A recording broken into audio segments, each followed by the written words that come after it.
Allô, bonjour. Merci les amateurs de mon réseau Info Canada. Aujourd'hui, je vais faire une vidéo pour les frères et sœurs francophones. Je trouve que bien, on a beaucoup d'informations pour les anglophones concernant des études au Canada. Donc aujourd'hui, je vais essayer de vous fournir quelques informations aussi, ok? Donc, je vais rentrer là-dedans. Aujourd'hui, je vais parler de quelques collèges que vous pouvez aller comme un étudiant international. Je vais dire que je vais mélanger les cégeps et puis les collèges, ok? Je ne vais pas parler des universités parce que les frais de scolarité pour les universités sont un peu plus élevés que les collèges.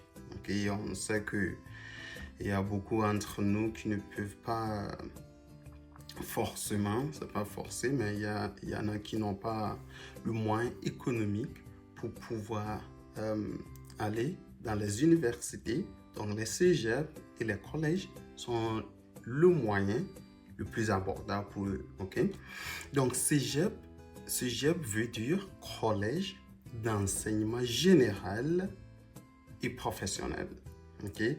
Donc pour vous inscrire dans les cégeps, il n'y a pas de limite d'âge pour s'inscrire, okay, au cégep.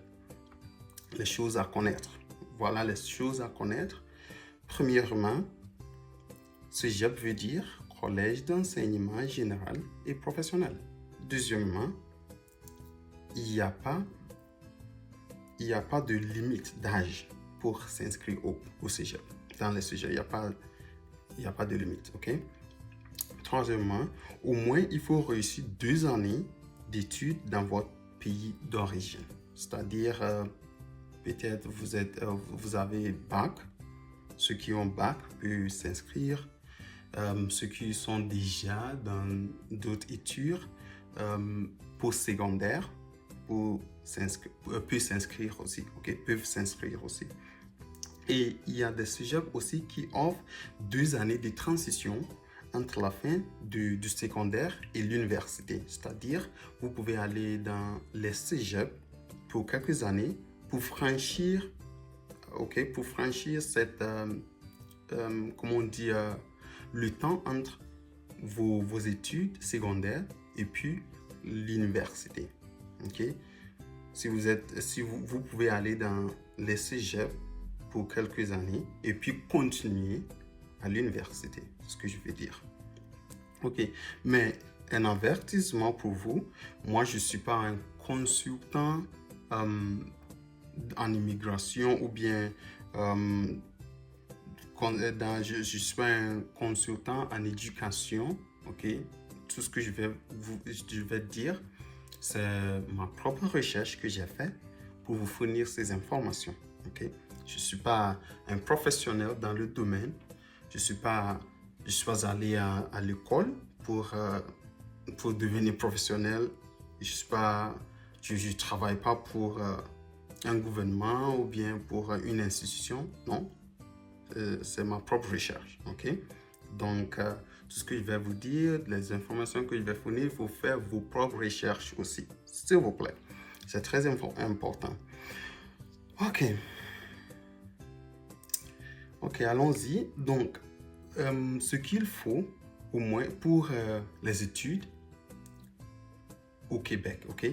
Les documents requis pour aller étudier au Québec, il faut une lettre d'acceptance, ok? Une lettre d'acceptance, ou bien une lettre d'admission dans un collège, ou bien dans les cégeps, ou bien dans une université, ok? Deuxièmement, il faut avoir certificat d'acceptation du province du Québec. Ok? Un certificat d'acceptation du province du Québec. Si vous n'avez pas ces deux, ça sera un peu plus...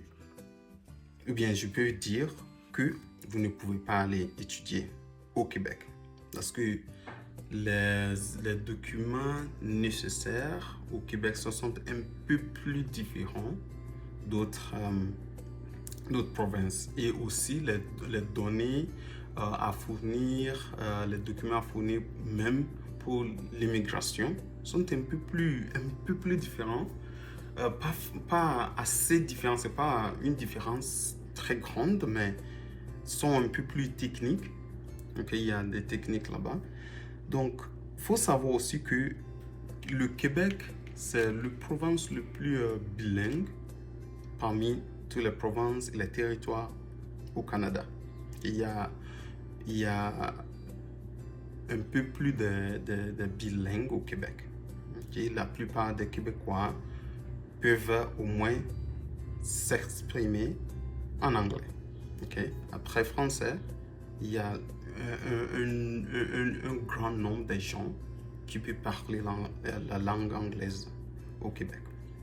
Okay? Donc, si tu es bilingue, si même tu ne peux pas parler français, tu peux aller étudier au Québec aussi. Ok, là tu peux tu peux apprendre la langue française. Donc voilà, je vais commencer à mentionner. Je ne vais pas mentionner, mais tout sera s'inscrire sur l'écran pour vous les collèges les plus abordables relativement. Ok, s'il vous plaît, les informations que je vais fournir, c'est relativement. Si je dis abordable, ça ne veut pas dire que c'est $1, $2, $5. Relativement aux autres, ce sont les collèges les plus abordables pour ceux qui veulent aller étudier au Québec. Ok, donc voilà les écoles. Et puis, à la fin de cette liste, je vais aussi noter quelques collèges qui sont connus pour leurs accueils des étudiants internationaux. Okay? Il y a des écoles, les cégeps qui sont connus pour leurs accueils des étudiants internationaux parce qu'il y a beaucoup plus d'étudiants internationaux qui fréquentent ces écoles ou bien ces collèges, ces cégeps. Okay? Donc voilà la liste. Prenez vos temps et les écrire quelque part et allez faire vos recherches. Et puis voilà. Je vais vous donner quelques secondes. Et si vous aimez cette vidéo, il faut aller dans mes réseaux, mes plafonds. C'est FO Canada sur Instagram, sur YouTube, sur TikTok, sur Facebook. Abonnez-vous, vous partagez les informations avec les amis, avec les frères et sœurs. Il faut partager, il faut aimer, il faut vous abonner à la chaîne parce que je veux entamer un projet de vous fournir beaucoup plus d'informations en français sur les écoles, l'immigration et déménagement au Canada en général. Je ne veux pas laisser les gens et les sœurs et frères francophones de côté. Ok, donc s'il vous plaît, il faut vous abonner, il faut partager, il faut cliquer et aimer les plafonds. Instagram, Facebook, YouTube, TikTok. Je suis là, c'est FO Canada. Ok.